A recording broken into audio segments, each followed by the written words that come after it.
मनीष कुमार है हमारे साथ इस बारे में ज्यादा बात करने के लिए। सीधे मनीष के पास चलते हैं। मनीष, 12:30 से 1 बजे का वक्त बताया गया था, 1:03 का वक्त हो रहा है, क्या अपडेट्स हैं?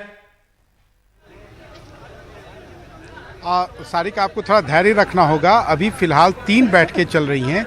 एक जो बीजेपी के उप मुख्यमंत्री तारकिशोर प्रसाद है, वहाँ पर सारे बीजेपी के मंत्री जमा हैं। वो जनता दल यूनाइटेड की जो विधायकों और सांसदों की बैठक चल रही है उसके फैसले का इंतजार कर रहे हैं। उनका कहना है कि पहले कोई क्रिया होगी, उसके बाद ही हमारी प्रतिक्रिया आएगी। साथ साथ एक जो तीसरी बैठक चल रही है वो तेजस्वी यादव के यहाँ है। यहाँ भी सारे विधायक, उसमें कांग्रेस के भी, वामपंथी दलों के भी विधायक हैं, वो भी नीतीश कुमार के फैसले का इंतजार कर रहे हैं। क्योंकि एक बार नीतीश कुमार फैसला ले लेते हैं, अगर उन्होंने जनता दल यूनाइटेड बीजेपी के साथ संबंध तोड़ने का फैसला ले लिया, जिसकी संभावना काफ़ी ज़्यादा है, तो उसके बाद वो लोग फिर जनता दल यूनाइटेड की बैठक में शामिल हो सकते हैं। अब बात रही कि नीतीश कुमार क्या इस्तीफा देंगे या राज्यपाल के पास आकर वो क्या करने वाले हैं। 2 संभावनाएं बताई जा रही हैं। एक, या तो वो इस्तीफा देंगे 2017 की तरह, लेकिन उसमें पेच यह है कि 2017 में राज्यपाल भी बीजेपी के थे, बीजेपी के साथ सरकार भी बनी थी और सब कुछ एक तरह से स्क्रिप्टेड था। सबको मालूम था कि कब उनका ओथ होगा, किस प्रकार का मंत्रिमंडल का बनावट होगा। लेकिन साथ ही साथ चूंकि वो अब महागठबंधन के नेता के रूप में सरकार बनाने वाले हैं, तो उसमें थोड़ी सी लोगों को हिचक है कि कहीं अगर राज्यपाल ने थोड़ा सा पेच फंसा दिया या थोड़े दिनों का विलंब कर दिया ओथ दिलाने में या सरकार बनवाने में, तब काफ़ी मामला बहुत ज़्यादा अटकलों का बाजार गर्म हो सकता है। इसलिए वो इस्तीफा ना दें और बीजेपी के मंत्रियों से इस्तीफा लें। अगर वो इस्तीफा देने से मना करें तो उनको बर्खास्त कर वो एक तरह से समर्थन पत्र दे देंगे कि ये आरजेडी, कांग्रेस, लेफ्ट पार्टियों का उनको समर्थन प्राप्त है। आप जब भी कहेंगे हम फ्लोर ऑफ द हाउस पे हम अपना बहुमत सिद्ध कर सकते हैं।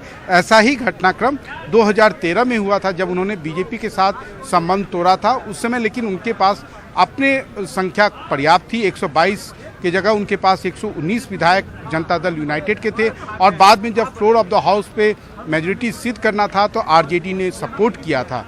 तो ये सारा कुछ जो है ये ऑप्शंस है। लेकिन क्या ऑप्शन नीतीश कुमार लेंगे, ये नीतीश कुमार और तेजस्वी यादव के अलावा और कोई तीसरा व्यक्ति अभी के समय में नहीं जानता है। अब से कुछ देर में ये सारा घटनाक्रम जो है वो साफ हो जाएगा। लेकिन हाँ, जो भी बैठक से जो कुछ भी क्षण की खबर आ रही है उसमें ये तो नहीं लग रहा है कि कोई बीजेपी के साथ रहने की बात बन रही हो। जो भी संकेत है वो यही है कि बिहार में एक बार फिर वैकल्पिक सरकार बनने वाली है। नीतीश कुमार बीजेपी के साथ संबंध तोड़ने वाले हैं। सारिक, लेकिन यहाँ पे मनीष, एक ट्वीट आया है लालू यादव की जो बेटी हैं रोहिणी आचार्य, उन्होंने एक तरीके से तस्वीर साफ कर दी है कि राज तिलक की करो तैयारी, आ रहे हैं लालटेनधारी। क्या वहां पे उन्होंने थोड़ा धैर्य नहीं रखा कि तस्वीर साफ वो फिर ट्वीट करें? देखिए, रोहिणी आचार्य शायद सिंगापुर में रहती हैं, तो उनको उन्होंने भी सारे घटनाक्रम पर अपनी नज़र बनाए रखी होगी। ट्वीट करने के लिए हर कोई स्वतंत्र है। लेकिन जहां तक आरजेडी के नेताओं का सवाल है तो हर आदमी बयान देने से या कुछ भी ट्वीट करने से औपचारिक रूप से वो सब अभी बच रहे हैं, क्योंकि सब जो है वो यही वेट कर रहे हैं कि अगला घटनाक्रम क्या होता है। जब तक खिचड़ी पक नहीं जाती है कुछ भी घोषणा करने से कोई फायदा नहीं है। सारिक, मनीष, ये नौबत आई क्यों?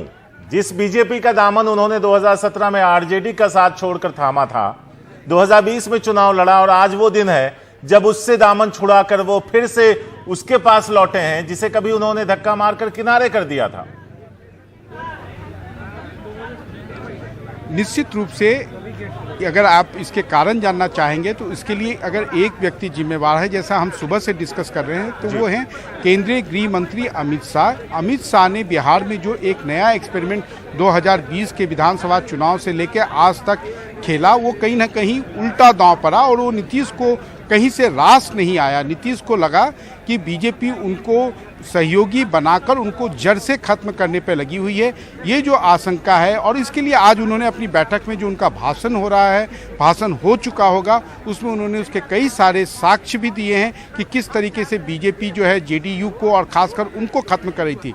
लेकिन जो सबसे बड़ी बात है कि बिहार के जो बीजेपी के जमीनी नेता थे, सुशील मोदी, नंदकिशोर यादव, प्रेम कुमार, उनको एक तरह से दरकिनार कर, उनको अलग थलग कर जिन नेताओं पर अमित शाह ने, संजय जायसवाल हों जो बिहार इकाई के अध्यक्ष हैं, नित्यानंद राय जो केंद्रीय गृह राज्य मंत्री हैं, या बिहार विधानसभा के स्पीकर विजय कुमार सिन्हा, इन लोगों ने कहीं ना कहीं इनके जो भी कदम उठे या इनके जो कुछ भी बयान थे उससे नीतीश कुमार कहीं भी कंफर्टेबल नहीं थे। और खासकर हर सप्ताह कुछ न कुछ विवादास्पद मुद्दों पर, खासकर उन मुद्दों पर, सांप्रदायिक मुद्दों पर जिसमें नीतीश कुमार असहज होते थे, उनको विधायक जो हैं छेड़ते थे। और सरकार की, नीतीश कुमार की कोई भी मांग होती थी, वो चाहे विशेष राज्य का दर्जा हो या जातिगत जनगणना, उस पर बीजेपी हमेशा उनके उल्टे विपरीत एक तरह का स्टैंड लेती थी, जिससे सरकार की किरकिरी जमकर सार्वजनिक रूप से अखबारों में हो या सड़कों पर हो, सब जगह होती थी। वो नीतीश कुमार को कहीं से को एक तरह से विश्वास हो गया था, भले ये 2024 लड़ने की बात करें, लेकिन 2024 के बाद उनको डंप कर देंगे। और साथ ही साथ जो उनका आधारभूत वोट है उसमें बीजेपी इनरोड्स करने की कोशिश कर रही थी। बीजेपी के तरफ से खबर छपवाई जाती थी कि अब वो जीविका दीदियों में भी काम करेंगे, अति पिछड़ा वोटरों में काम करेंगे। जो नीतीश कुमार का कोर वोटर था उसमें खुलेआम बीजेपी की तरफ से प्रयास हो रहा था कि वो उनको अपनी ओर जोड़ा जाए, जो कहीं से नीतीश कुमार को एक्सेप्टेबल नहीं था। नीतीश कुमार को ये सब कुछ नागवार गुजर रहा था। और उन सब के ऊपर अगर आप देखिए तो बीजेपी के जो राष्ट्रीय अध्यक्ष जेपी नड्डा हैं, सारिक, जब पटना आते हैं, पटना में सहयोगी की सरकार होती है और कहते हैं कि आने वाले दिनों में क्षेत्रीय दलों का खात्मा हो जाएगा, तो ये सब बातें ऐसी थी जो कहीं ना कहीं नीतीश कुमार को असहज कर रही थी। और एक तरह का ट्रस्ट डेफिसिट था, कहीं भी कंफर्ट लेवल, सरकार चलाने में कंफर्ट लेवल नहीं था। ट्रस्ट डेफिसिट दिनों दिन बढ़ता जा रहा था। और यही कारण है कि नीतीश कुमार को एक बार फिर तेजस्वी यादव से सरकार बनाने के लिए बातचीत करने की जो भी पहल करनी पड़ी, उसमें उन्होंने कोई देरी नहीं दिखाई। आज जो कुछ भी हो रहा है, ये पिछले 2-2.5 महीनों से ये सारा कुछ चल रहा था। जब से वो इफ्तार में गए थे उसी दिन से सब कुछ खिचड़ी पकने लगी थी और उसकी, आप कह सकते हैं, उसका कल्मिनेशन आज आपको देखने को मिल रहा है। सारिक, मनीष, अभी हम वरिष्ठ पत्रकार हेमंत अत्री जी से बात कर रहे थे। उन्होंने कहा कि आरसीपी सिंह कहीं ना कहीं एकनाथ शिंदे बनने वाले थे या उस तरह से ही वहां पे भी एक coup होने वाला था और ऑपरेशन लोटस की तैयारी बीजेपी कर रही थी। क्या यह खतरा था नीतीश कुमार को? क्योंकि कुछ विधायक वो ऑडियो क्लिप्स भी सुना रहे हैं कि शायद उनके विधायकों को तोड़कर उनकी हालत उद्धव ठाकरे वाली कर दी जाएगी बिहार में। देखिए, उसका डर हमेशा था, उसके प्रयास भी हो रहे थे, लेकिन नीतीश कुमार इसको बहुत बड़ा आधार नहीं बना सकते हैं। अगर आपको याद हो, 2020 के चुनाव के पहले उन्होंने राष्ट्रीय जनता दल के विधान परिषद मंडल को, उसके कई सदस्यों को अपनी पार्टी में शामिल कराया था, विधायकों को भी तोड़ा था। अगर आपको याद हो तो पिछले साल उन्होंने लोक जनशक्ति पार्टी के संसदीय दल को भी तोड़ने में काफ़ी अहम भूमिका अदा की थी। तो ऐसी बात नहीं है कि नीतीश ने भी दूसरे दलों के विधायकों को तोड़ा है। या जब बीजेपी ने मुकेश सहनी की पार्टी को तोड़ा तो उनकी एक मौन सहमति थी। मुकेश सहनी को मंत्रिमंडल से बर्खास्त आखिरकार नीतीश कुमार ने ही किया था। तो ये कोई बात नहीं है, लेकिन आप कह सकते हैं कि जब आपको किसी के साथ नहीं रहना हो, जब आप किसी के खिलाफ केस बिल्डअप करते हैं, तो हाँ, उसमें इसने भी एक अहम भूमिका थी। खासकर महाराष्ट्र में जिस प्रकार से शिवसेना को तोड़ा गया, उससे नीतीश कुमार के अंदर कोई भी कन्फ्यूजन नहीं था कि आने वाले देर या सवेर उनके पार्टी के विधायकों को भी ऐसे तोड़ा जा सकता है। सारिक, मनीष, आपका फिलहाल के लिए शुक्रिया। आपके पास वापस लौटेंगे, तो फिलहाल वक्त एक छोटे से ब्रेक का है। ब्रेक के बाद इस बड़ी खबर पर हमारी नजर बनी हुई है।